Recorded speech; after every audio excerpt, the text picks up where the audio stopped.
Today I'm going to be comparing this Afterglow wireless controller for the Nintendo Switch with this generic Dino wireless controller for the Nintendo Switch. One main thing about this generic one versus this Afterglow is that by pushing and holding down the home button, this one actually will not bring the Nintendo Switch out of sleep mode. However, this Afterglow will do that. So let me go ahead and show you that right now. Shut off the Nintendo Switch, and then just by pushing the home button, oops, sorry, I didn't hold it quite long enough.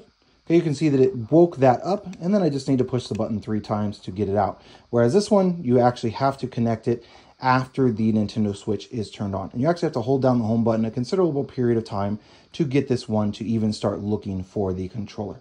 In regards to function, this one is, both of these are pretty durable controllers. The Dinofire is actually more durable than the Afterglow is.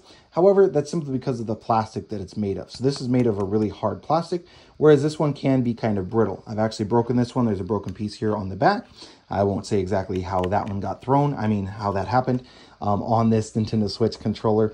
But this one is a little less durable than the Dinofire. However, this one has a far more comfortable grip. So you can see here, it just has much smaller hands or spots for your hands, and it comes down much further, whereas this Dinofire one just goes down a small way.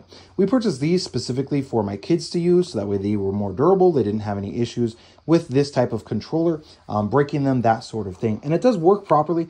It, of course, won't work with the Super Mario Party game, but neither will the Afterglow. You have to use just the Joy-Cons for that specific game. So that's where downside to both the Dinofire and the Afterglow. One last thing I want to mention is battery life. The Dinofire generic controllers has a battery life about 10-15 hours before it needs to be recharged, and it does recharge using USB-C. This Afterglow wireless controller for the Switch lasts 20 to 25 hours, and it recharges using a mini USB. At least this specific model that I have does. So overall, both of these do work properly. Being able to turn on your Nintendo Switch with the Afterglow is definitely a bonus in comparison to the Dinofire option.